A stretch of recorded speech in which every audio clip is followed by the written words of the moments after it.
It is Wednesday, my dudes, and you know what that means. It is time, once again, to revisit Velocity Lake, the theme park that I'm building in Planet Coaster. And in this episode, we're going to be constructing the monorail network. We're going to start the episode off, actually, with just some finishing touches to the buildings that we finished last episode, the sort of backstage warehousey area of the park. I don't know if I'm going to keep this. I kind of like how it looks, but at the same time, I think it looks a bit janky, like it doesn't really fit the actual aesthetic to the park maybe, or look particularly realistic. I'm not sure, but for now I think it looks okay, so we're just going to quickly finish it off, and then if we want to raise it later on we can just do that. And then we're going to get, like I say, to the focus of the video, which will be the monorail system. I'm saying monorail system rather than simply monorail because that's right, we're going to be building a big network of monorails. You see me here building like this bridge. Before I get onto the monorail topic itself, I'll probably wait until we actually, start constructing that attraction. I wanted to have like a road that runs around the circumference of the park, because real theme parks have that kind of road system. Like if you want to get an ambulance or something to any area of the park quickly, or, just maintenance vehicles, anything really, it's good to have a backstage road that can easily access any area of the park. Well, most theme parks have this. So I thought I would try and do that with this one, so I started building that bridge there, but that's only a placeholder bridge, and in fact I think I deleted it very quickly. But at some point that is something we'll probably get around to covering in this series, though I haven't built it yet. But there you go, you got some insight into one of my eventual ambitions for this park. Along similar lines, actually we'll get to that, but first of all let's talk about the monorail. Like I said, let's try and keep one topic at a time. I said monorail system because we're not just going to be building one monorail, we're going to be building two monorails.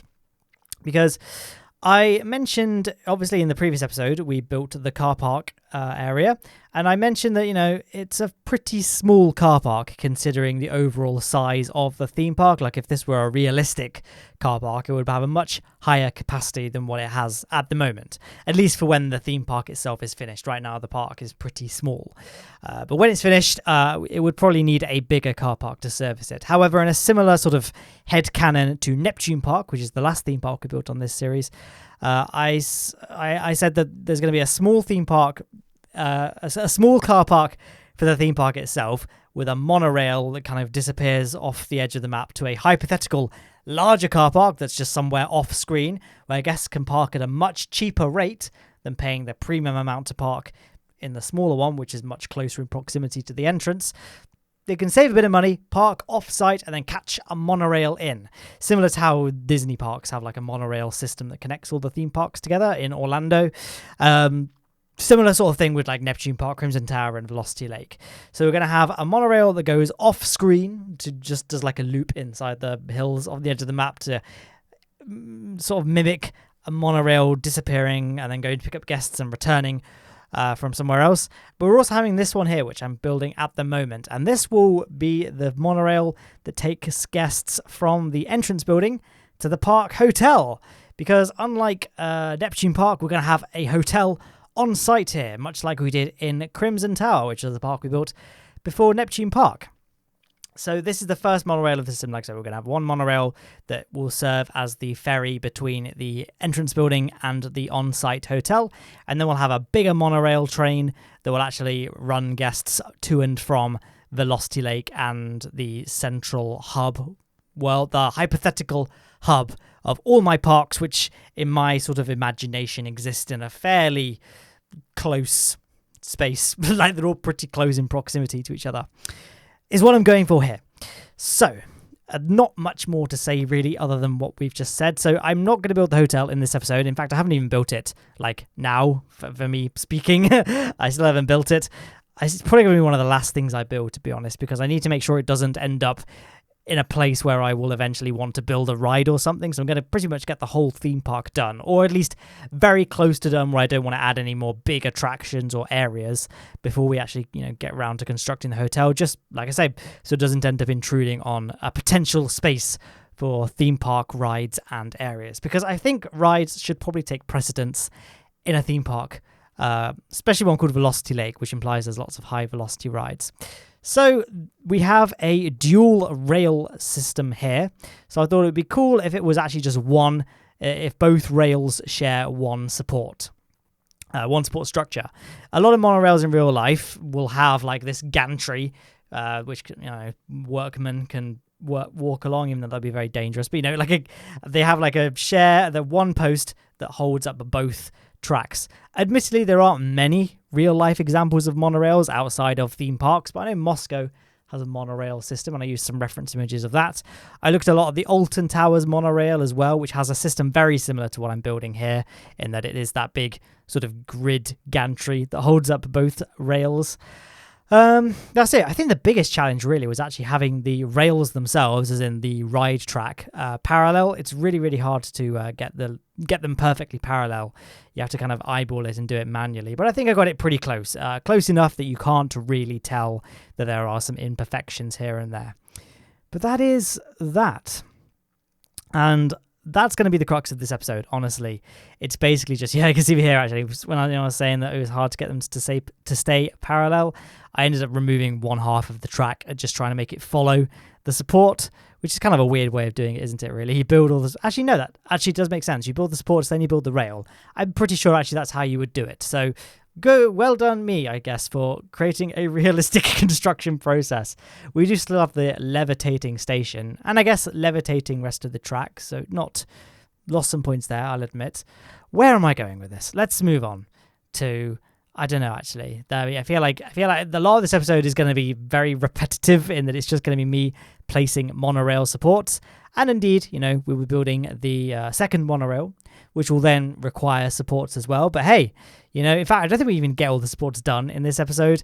I wanted to have like that sort of mesh gantry across the entire course of the monorail's track, which is not always particularly realistic. A lot of monorail tracks, again, particularly ones at theme parks, just tend to be the rail and nothing else. But you look at some, like, I don't know, Moscow's, you're talking about Moscow again, Moscow's monorail system, all the track tends to have a little walkway all the way along its length. I guess Moscow's monorail is actually a much heavier use in terms of what it's there for. It's much more critical if anything went wrong, and it'd be much more essential that workmen can get to various areas of the track as fast as possible and as easily as possible. Whereas in the theme parks, it's not really the end of the world if the monorail fails. So I guess there's that. And while the hotel shuttle, probably not that essential, the actual intercity monorail that links all my theme parks together needs to have that extra accessibility, which I think a gantry would really facilitate. So I think it's realistic. I don't know. Either way, I did like the ultimate kind of style it ended up with. It gave it a nice sort of unique flair, and it didn't look like just a flat, standard, boring, generic monorail look. And I'm really happy with how these supports came out, actually. No Theme Maker's Toolkit here. It's all just stock scenery, as is the entire of Velocity. In fact, all my Planet Coaster parks use no Theme Maker's Toolmaker kits. So I've got that going for me, I guess. I think the hardest part, really, after I guess making sure the track remained parallel, was that curved section there, because you may have noticed this is a fairly blocky rail system, a support system, I should say. It's quite hard to make those big blocky pieces create smooth corners, but I think, from a distance it looks okay. And then I was thinking about getting a bridge. I might go back and flesh out that bridge, make it look a little bit more aesthetically pleasing, because one of the recurring themes of this series is having lots of extravagant bridges spanning Velocity Lake's various waterways. We've got the Grand Suspension Bridge that kind of sits on the first turn of the Intamin Megalight. We also have those arch suspension bridges, and we also have some more elegant bridges to look forward to. We have another arch bridge, we have two more suspension bridges, and plans for another, which I haven't got around to doing yet, but we will. And obviously, when I get around to building a road around the park, that will require some bridges to get over some of the more aquatic hazards that lorries might struggle to forge through. Okay, whatever. I'm trying to be clever with my synonyms, but whatever. I'm still struggling to come up with a way of talking about the support system, but it's okay, because I can talk about the second monorail now that we're constructing it. So I built the station platform to be slightly longer because I wanted a bigger train, because this will be very much the intercity line. It needs to be much higher capacity. The actual speed the train runs at is faster than the hotel shuttle, and it's just generally a more, I don't know, it has to be a more purpose-built, no, because they're both purpose-built. What's the word I'm looking for? Has to be a more substantial train. I don't know. I'm kind of losing the track of things. I'm losing my train of thought. This commentary is going off the rails. I just want to jump in front of a line. What? No. So yeah, that's this train here. So like I said, although the theory is that it's an intercity line, it is just a completely superficial thing. It's just there to kind of mimic a train that... so, ooh. Just choked on my own voice somehow. It's only there to just mimic the appearance of an intercity line. In fact, it's just going to disappear into the hill, do some twisting and turning to try and, make it last a bit longer, to make it believable that it has just gone somewhere, and then it will just come back. And it just creates the illusion that, a train is ferrying passengers back and forth. And what I'm going to do, Velocity Lake is being edited in scenario mode rather than, just normal sandbox mode. So we can place the spawn point for the guests inside the monorail station to add that extra layer of believability that they are, in fact, definitely arriving by monorail. So yeah, here's just me trying to keep things nice and compact so we can flatten as much terrain as possible if we need to. Although I do quite like the natural sloping here. One of the downsides of Planet Coaster is you don't really have much power in the edges of the map, so the map edges aren't the map edges aren't flat. Oh, it's very hot. I'm getting very dehydrated, I think. The map edges, you can't have map edges that are completely flat, so you have to kind of gradually work your terrain to be at the same level as the edges of the map. If that makes sense, I think it should, hopefully. Yeah, and when are we going to get it back? There we are. Yeah, you can see pretty janky. Hopefully nobody rides the POV of this and realizes how much of a mess it is. We will tidy up the entrance of the tunnel and, make it so that when you just look down it, it looks like a normal tunnel. I don't really see a point in fleshing out the entire thing because, as I say, this thing is only here for the aesthetics. So, there's no real need. I think it'd be a bit overkill to create the entire tunnel system, but at least we'll dress up the entrance, make it look like it's had more effort put into it than it actually was. And then we're just gonna, for the supports, I'm just gonna copy paste the supports we used for the shuttle train, and there it goes now. So again, we just built one support and then just using the other side of the supports to get the second rail nice and parallel, and then we've got to try and loop it back and get it to connect. Obviously trying to make sure it doesn't get too close to the other rail so that two trains passing on opposite sides wouldn't scrape against each other. But there will only be one train running on this track, I think. I don't think there's another station anywhere. So that would hopefully never happen anyway. And then I had this kind of puzzle of snaking it back. Unfortunately, I thought I'd left enough room, but it turned out I hadn't. I hadn't really left enough room between the entrance building and the edge of the map to make a realistically spaced out road system. So unfortunately, the car park is all very cramped right up to the main entrance building, and the monorail is also kind of squished in the same area as well. So we have a very small footprint with which to work. I may end up just getting rid of that roundabout system entirely, just having two separate roads, one for the entrance, one for the exit, disappearing off the map, and just, forgoing the whole complexities of creating road infrastructure. But I think it's fine. I think it's pretty serviceable for now. There's only so realistic you can be with Planet Coaster's map size. Planet Coaster's map size is actually really small. You can't really make, for example, you wouldn't be able to make Six Flags Magic Mountain in Planet Coaster. It is just, the map is too small.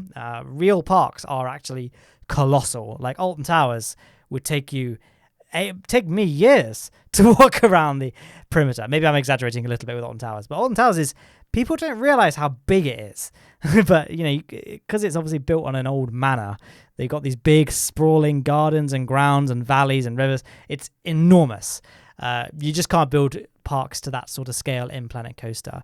So, you got to try and build parks to a slightly smaller scale and make compromises where you can. So this would be one of those compromises. The whole car park and road system is a little bit more cramped than I might have, otherwise wanted it to be.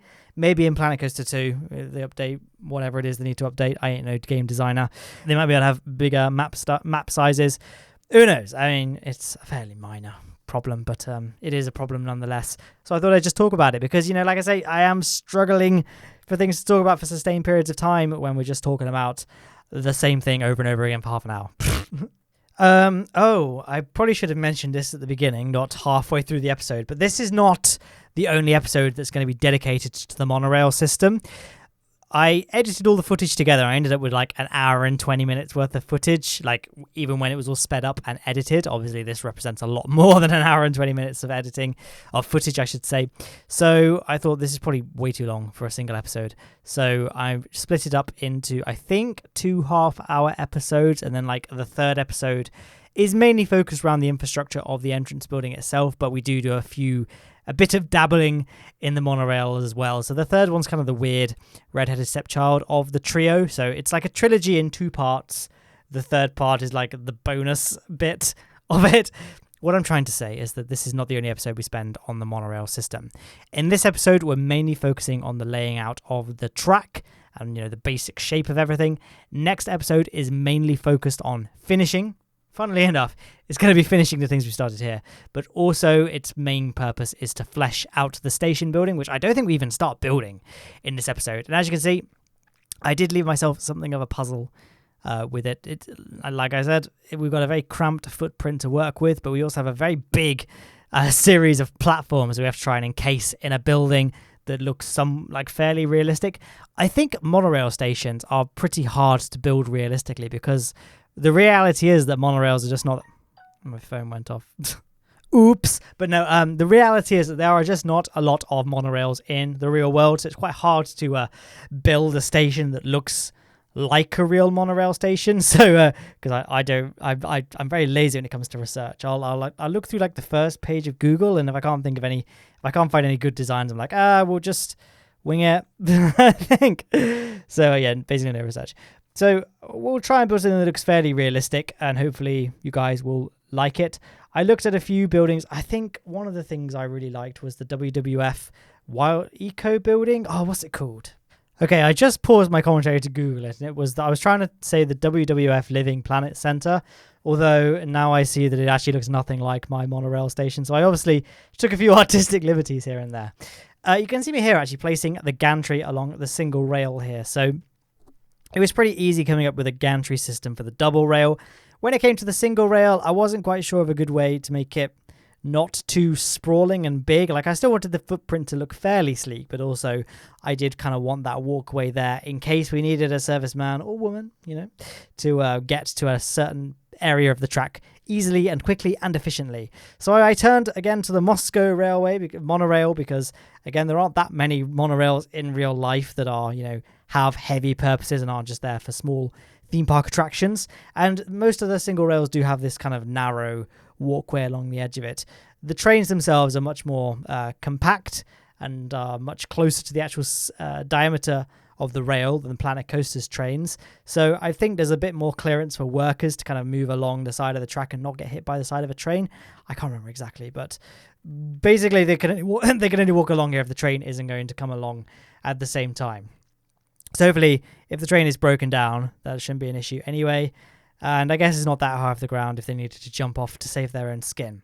We're definitely not in compliance with health and safety, but we at Lowne Aerospace, being a Kerbal Space Program-based company, health and safety is not particularly high on our list of agendas, or even, it is not really even a word that features in our dictionaries. So it doesn't matter. I thought for this bit, for no reason at all, I would make the gantry a little bit wider to allow a worker to safely walk along even when a train was nearby, but I think it's mainly because of this bit of the track is straight, and it's much easier to build wider platforms along straight pieces of track rather than curved pieces of track. And that's it. That's the walkway there. Hopefully, I'm really worried about this being a super boring video because it is a fairly repetitive build process, although I think it's kind of cool seeing the whole structure come together.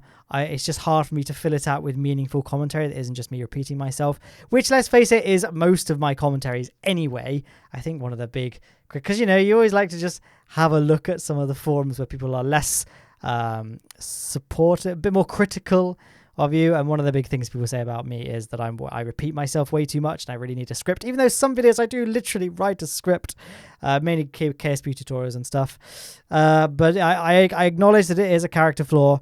It is sometimes hard for me to not repeat myself in Planet Coaster because a lot of Planet Coaster is a very long-winded process of doing the same thing over and over, so it's natural that a commentary about the thing I'm doing over and over ends up covering the same point over and over, but I will try and keep things as varied as I possibly can.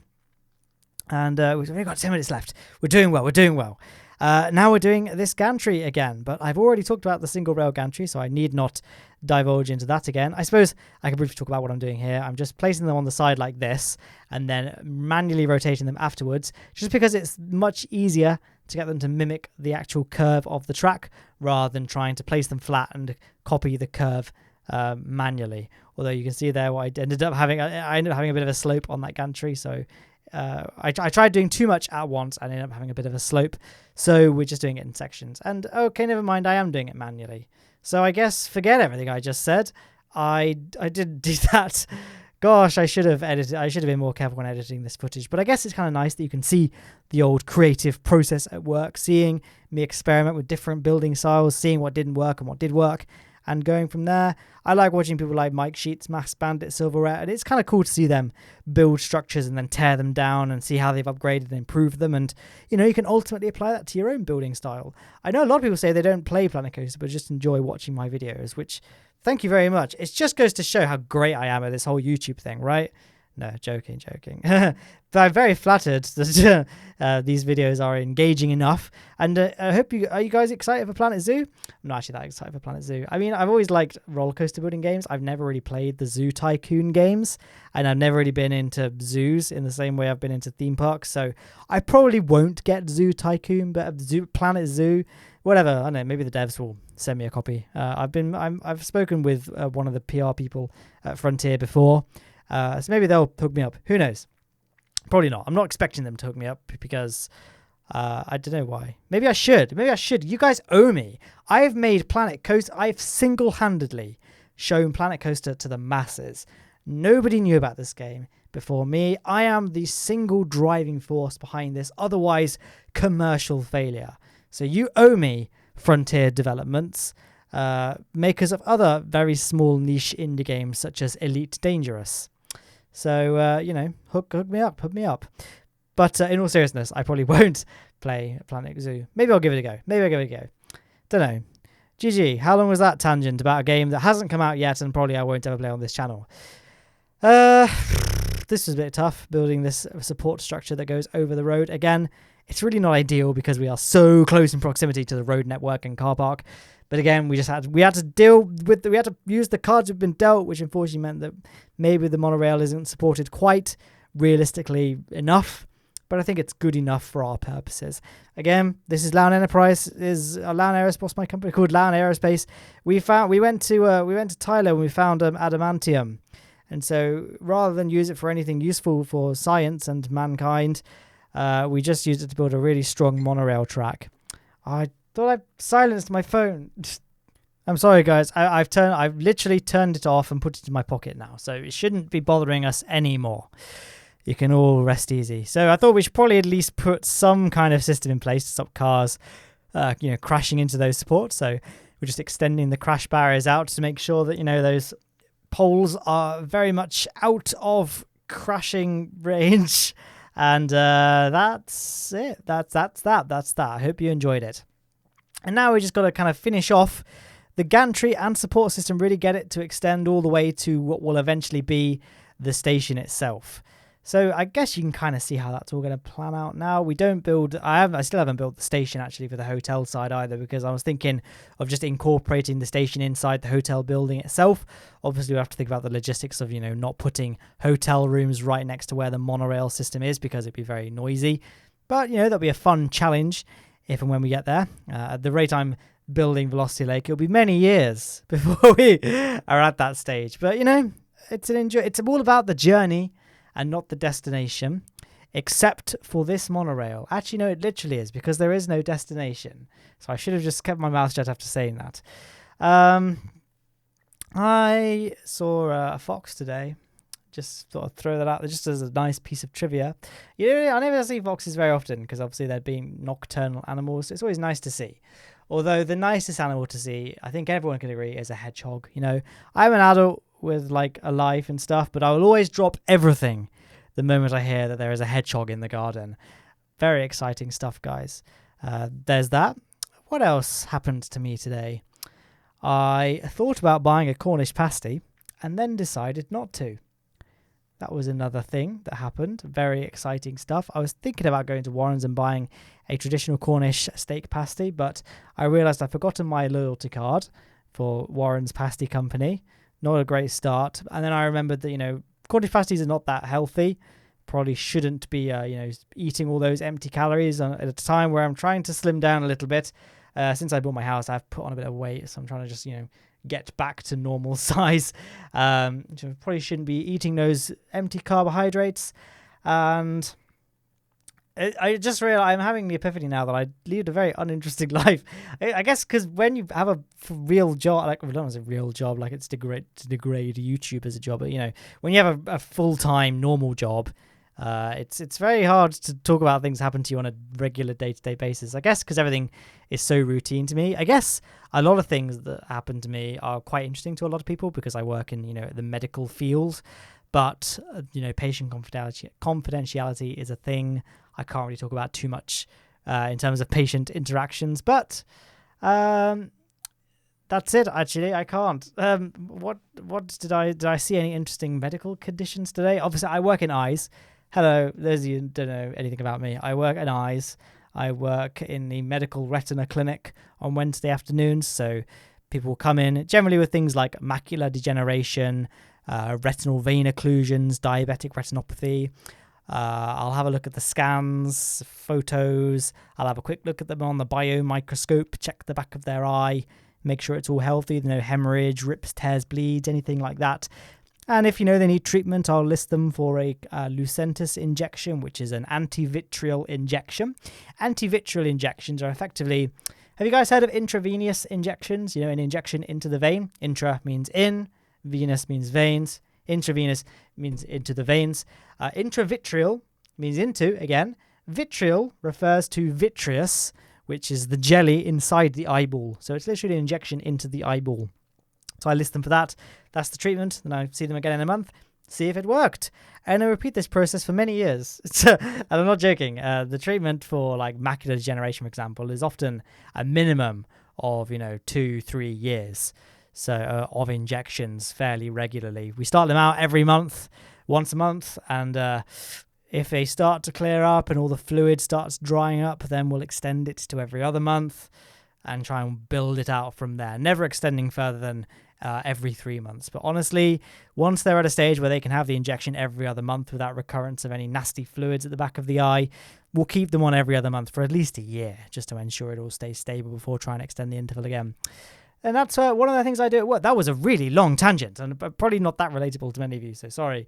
But that was the clinic I did this afternoon. Tomorrow I'm doing a pediatric clinic, so kind of seeing the other end of the spectrum, really.